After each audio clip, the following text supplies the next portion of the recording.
নানা আয়োজন ও কর্মসূচিতে কক্সবাজারে আজ আন্তর্জাতিক নারী নির্যাতন প্রতিরোধ পক্ষ ও বেগম রোকেয়া দিবস পালিত হচ্ছে। নারী কন্যার সুরক্ষা করি, সহিংসতা মুক্ত বিশ্ব গড়ি এ প্রতিপাদ্যে জেলা প্রশাসন ও মহিলা বিষয়ক অধিদপ্তরের উদ্যোগে আলোচনা সভা ও জয়িতা অন্বেষণে বাংলাদেশ শীর্ষক কার্যক্রমের আওতায় জয়িতাদের সম্মাননা প্রদান অনুষ্ঠানের আয়োজন করা হয়। জেলা প্রশাসকের কার্যালয়ের সম্মেলন কক্ষে অনুষ্ঠিত এই আলোচনা সভায় প্রধান অতিথি ছিলেন জেলা প্রশাসক মোহাম্মদ সালাউদ্দিন।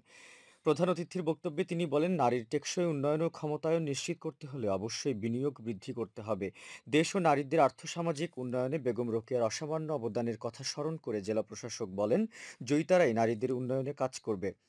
অতিরিক্ত জেলা প্রশাসক মোহাম্মদ ইয়ামিন হোসেনের সভাপতিত্বে অনুষ্ঠিত সভায় পুলিশ সুপার মোহাম্মদ রহমতুল্লাহ, জেলা মহিলা বিষয়ক অধিদপ্তরের উপপরিচালক সুব্রত বিশ্বাস, সদর উপজেলা নির্বাহী কর্মকর্তা নীলুফা ইয়াসমিন চৌধুরী সহ অন্যান্যরা বক্তব্য রাখেন। এ সময় সরকারি বিভিন্ন দপ্তরের কর্মকর্তা, নারী সংগঠনের নেতৃবৃন্দ ও উদ্যোক্তা, ছাত্র প্রতিনিধি সহ সংশ্লিষ্টরা উপস্থিত ছিলেন।